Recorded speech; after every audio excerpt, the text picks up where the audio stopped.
Zealand Trade and Enterprise, we have a saying, and our motto is building companies bigger, better, faster for the good of New Zealand.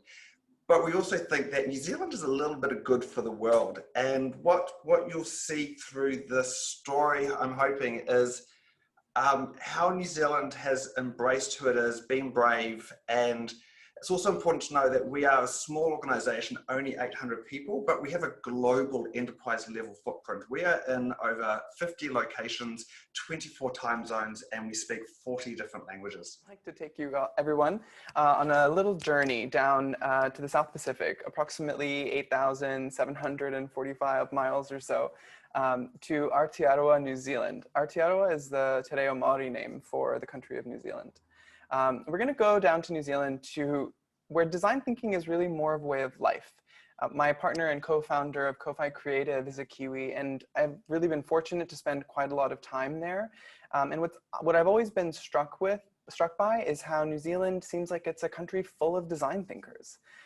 In prepping for our session today, in the research that I did on this topic, I was really struck by this quote from one of New Zealand's most famous Kiwis, physicist Ernest Rutherford.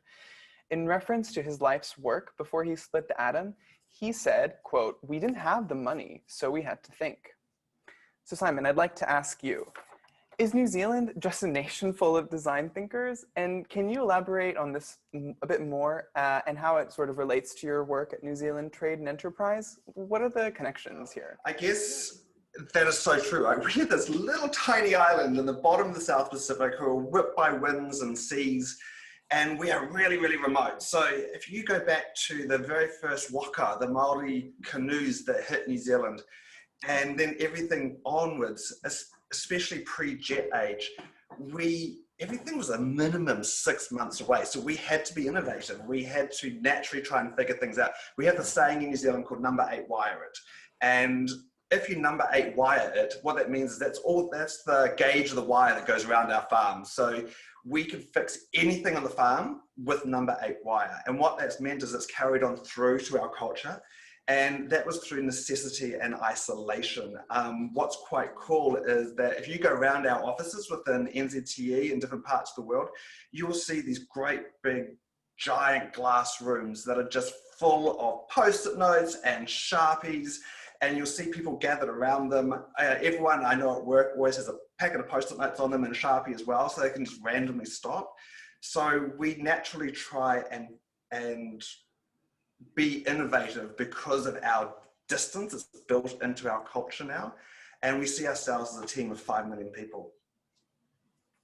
That's so interesting, Simon. I think we're hearing around the world a lot more about New Zealand these days, especially in the media, around their response to COVID, and of course your enigmatic leader, Jacinda Ardern. And it does sound almost too good to be true, like a utopia.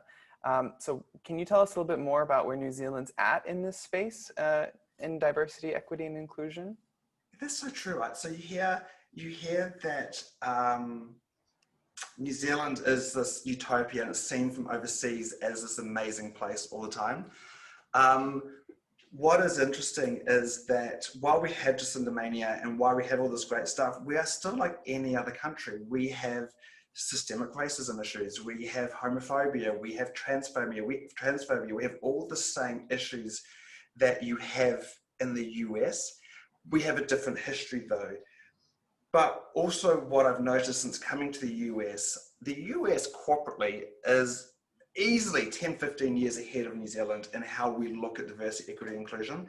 In fact, the terms diversity, equity, and inclusion are still in their adolescence in New Zealand. So the story you're about to hear is of NZTE and how it lent into this and how the CEO lent into this. Definitely. You know, I think this conversation around diversity, equity, and inclusion in the workplace has advanced a lot in the last 20 to 30 years.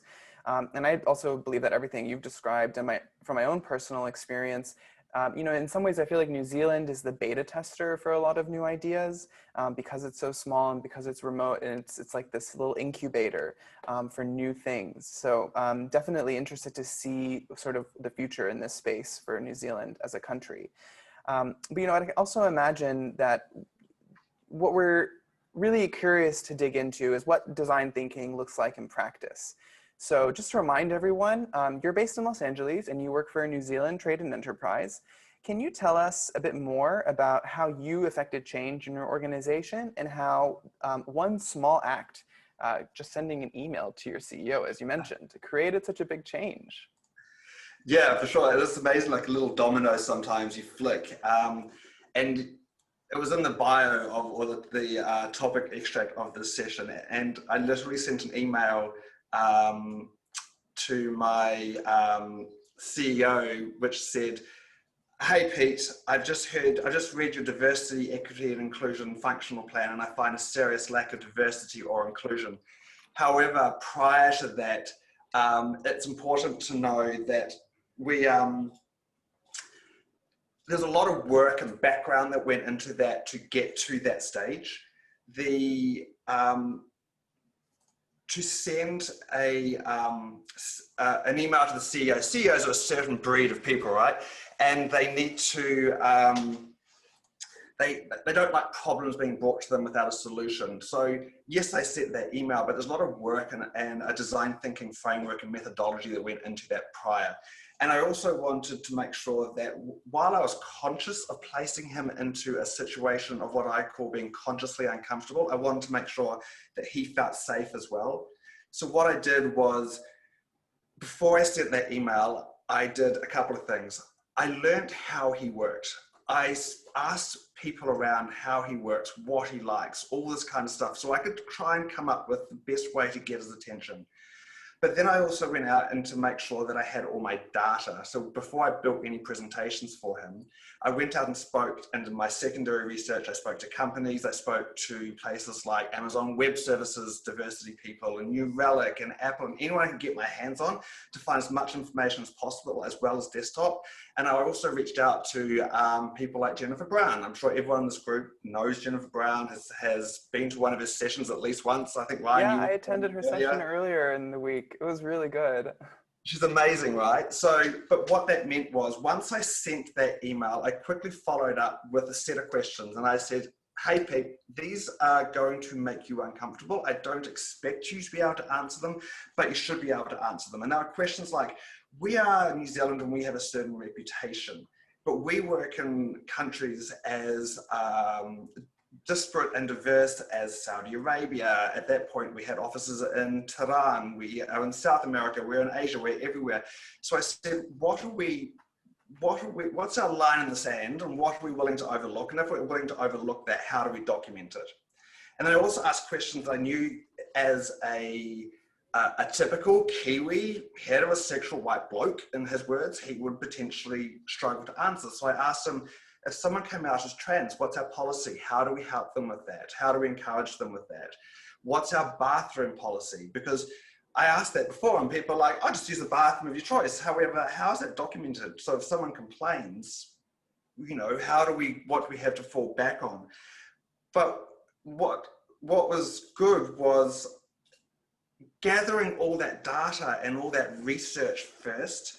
So what that meant was I could learn about him, and I gathered data, and then to define the challenge, I learned about the organization by doing interviews and desktop research, so I could define the challenge and present the challenge to him. Well, I mean, it sounds like you had a leader that really values his people, as he seems so open to this conversation, especially out of the blue. I can't imagine that all leaders would be as receptive. Yeah, we're very fortunate, right? So he's happy to have his blind spots pointed out. I remember I worked with him a couple of years ago, and we built what we call our corporate characters. And essentially what these are 5 traits that we believe exist in NZTE, and they've become the narrative and the local language. So it's ambition drives us, adventure teaches us, trust binds us, honesty frees us, and manaki is us. And manaki, for everyone on the call, is just another Māori word, but what it means is, how do I build the stature up of someone else, not myself? So it's in service of. So I went into this with an honesty frees us mindset. But what was amazing, when I was looking through the presentation, the most incredible thing happened. There was one slide which showed the difference between diversity, inclusion, and belonging. And I thought we'll just slide right over that. But he pulled me back and we stopped. And we had a 20, 25-minute chat about that one particular slide. And I still remember he looked at me and he goes, for the first time, I now understand the difference between diversity and inclusion. And I knew then that he was in it to win it, and that he was along for the journey. Awesome. Yeah, I mean, I think it sounds like that was the most important first step. And that went well, which is always good. So what happened next? You had this realization about your organization, and then you were able to use design thinking. How did you incorporate more perspectives to ask the right questions? Sure. So very privileged. He literally said, go away, form a committee, form a council, get some people going. He surprised the heck out of me. A week later, we had a global call with him talking about the strategy, and he had placed it as a main strategy item on our global strategy, so it was countable. But we wanted, or I really wanted to follow along with the idea of over generations, and the fact that New Zealand had some catching up to do with the rest of the world, and particularly the US. And I wanted to keep stuff in New Zealand. So we started to think about how do we iterate that and what can it look like? How can we ensure that the skills are based in New Zealand? So again, that became a design thinking challenge.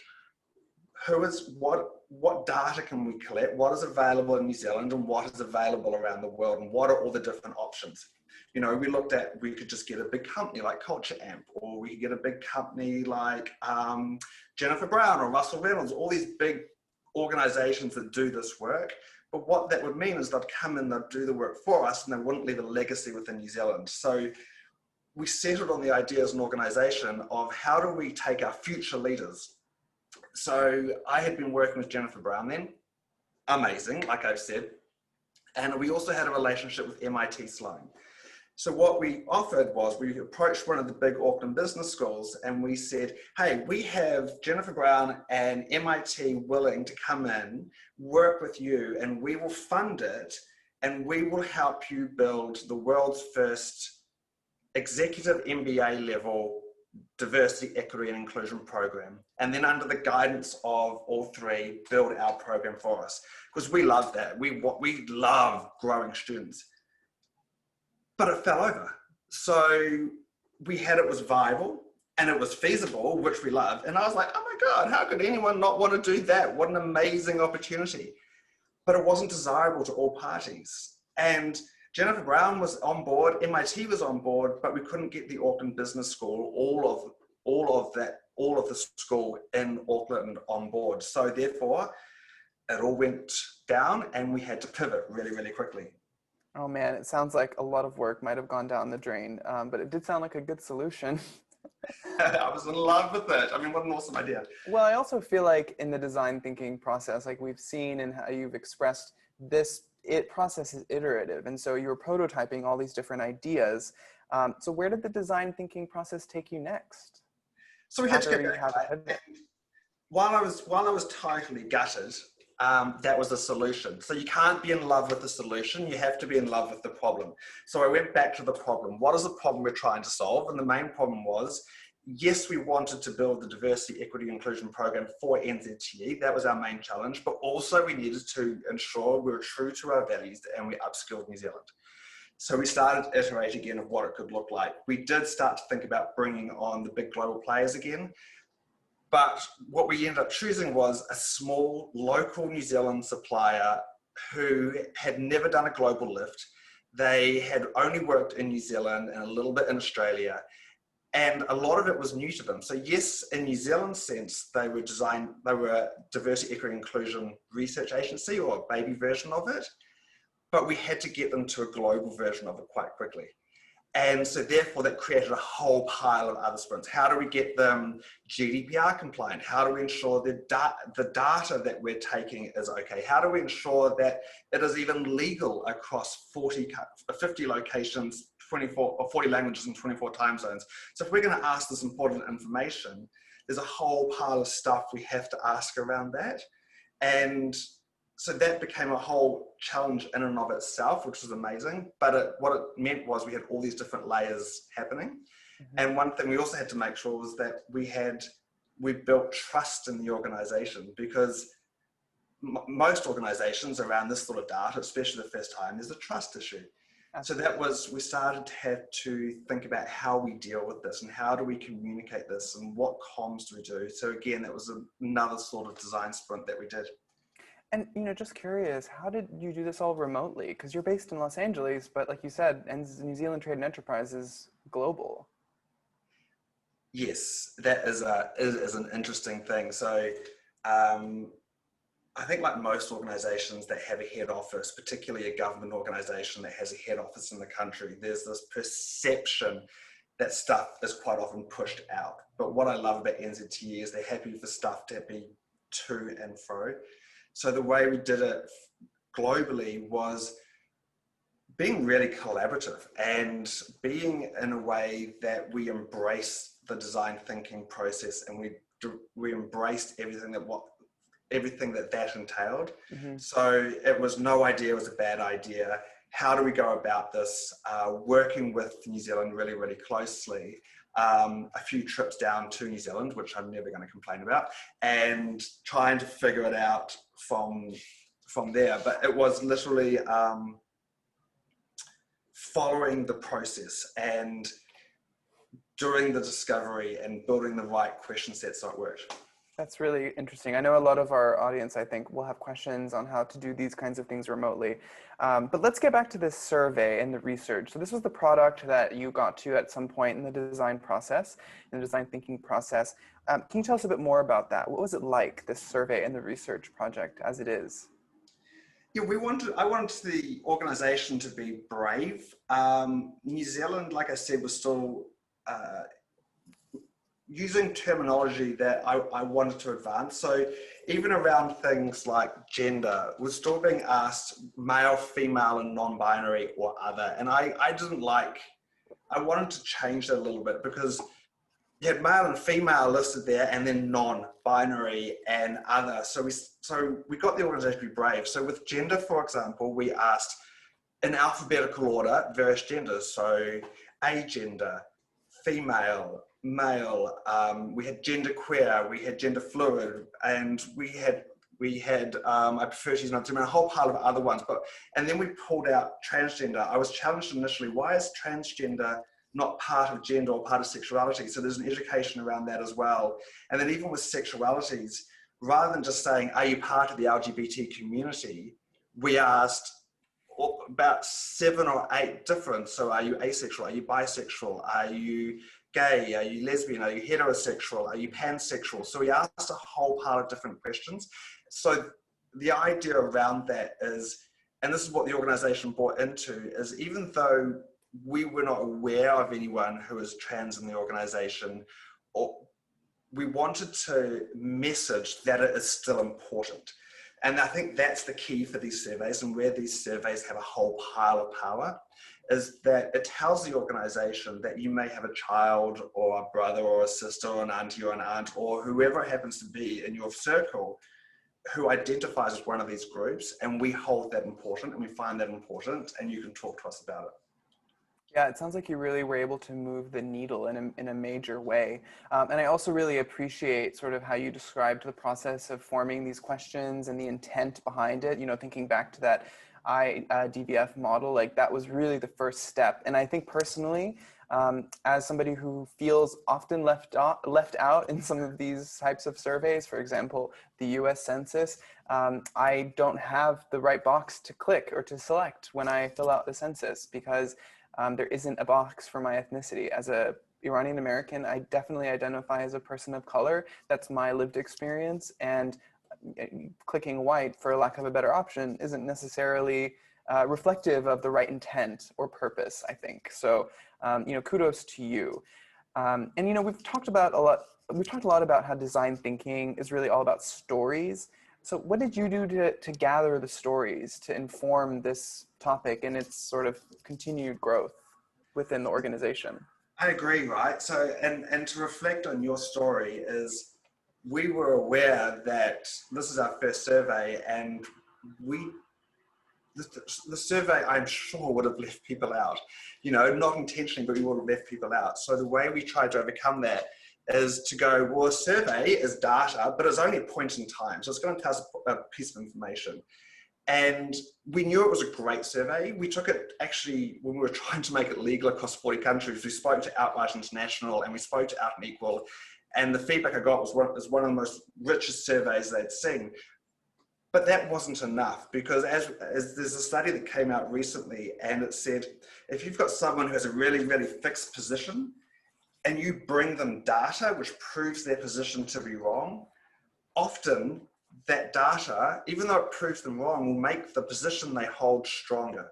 And stories are a human desire. We love stories, we gravitate towards stories, and they hit our empathy centers and they hit our hearts. So we at the end of the survey, we asked anyone who wants to take part in a one-on-one survey or a focus group. We were not expecting the response we got. We had 25% of the organization offer. We did 55 hours of interviews. And what was amazing about that is the way Kojo did it and the way we briefed them to do it was to hear the story, but hear the story behind the story, to see how people are telling the story. And that's a really big thing about design thinking, right? It's not just the words that you hear, it's what you're observing. So I always say, or the good schools say, is like, if you're going to do an interview with someone, have two people there who are part of the interview process. One person talking and one person just watching. Is the person sitting back? Are they sitting forward? Have they just crossed their arms? What's all the other stuff happening? Well, what we did was that then gave all this data, this richness and this context and this framework. So then when we're sharing data, whether it be the good stuff or the bad stuff, we could also talk about people's actual lived experiences of that with their quotes and their stories to really hit the hearts of the leadership. Sounds really robust. And, I think what I'm most curious to know is, you're at this point now, but what next? How does the design thinking process inform your next steps, if at all? So we're now into a brand new sprint, and now we're into the big sprint. So we've got a whole pile of little ones on the way through. The biggest one we did so far was, how do we go about this? But now if we remember, there was the empathize, define, ideate, prototype, test, etc. So now we're into define. We got an 80 something page report. And the CEO actually called me 2 nights ago and he was going, what do I do with this? There's so much information here. And I just simply said, do what we do best. We design think it. And so now what we have to do is take all this amazing information, look at it as a gift, look at it as, we had almost 80% response rate to our first ever D&I survey globally. And to me, that tells us that the organization trusts us to do the right thing via their data, even though they knew that we got no raw data. That was something very clear. We just got themes and top line. But now we're into define. So we have empathize now. Back to the beginning. Back at the beginning, we've just spent 6, 7, 8 months doing research and interviews and discovery. That's been built up by comms and all this amazing stuff that held that up. And now we're right back at the beginning, define our challenge. And once we've defined the challenge, we then know what are our pillars of work. So we had our pillars prior, what are our new pillars? What's our low-hanging fruit? What are our big challenges? And also one of the big conversations I had with the boss is, I was like, Pete, remember, this is a process, not a project. It's all about incremental changes. And that's what we have to define now. And then we'll start ideating and testing. Awesome. Well, Simon, thank you very much for sharing your story. I really do think that there is a lot to be learned from the experience and the way in which you approached this challenge from woe to go, and then again back to woe, given that the design thinking process really does lead you through this iterative cycle. Before we wrap up, so what was your high and low? If you could go back and do it all again, is there anything that you might do differently? My low is easy. I am still totally gutted. I would love to have been that person who created, I'm sure, the world's first executive MBA level D&I program, right? I still have a shared little tear over that. My high was actually also the same thing, the fact that we had to pivot. because it's made me better at what I do, because suddenly I'm working with a tiny little agency who are amazing. They just leant into this and wanted to learn. But then I had to learn as well. Who knew? I now know GDPR laws and privacy laws in Europe and how to apply those. Who knew that I could now write a survey with a provider and then also make that legal across 40 countries and find ways of doing that, tie it into business strategy, build a comms plan and everything that entails, you know, and what channels we use and this thing. So I think my high is actually everything that went wrong, because it forced me to become an expert or good in all those areas to compensate. Absolutely. Yeah, that really, I think, sort of sums it up, right? It's like our challenges or our response to challenges are really only as good as the way in which we define them. And how we approach them really does make all the difference. So thanks again for sharing your story. And I know that I think I speak for both of us when I say that, you know, this story does reflect what a lot of organizations experience. So in that there is, I think, a lot of opportunity and room to try something new and to take design thinking as a way of doing things differently. You know, that's always a good thing.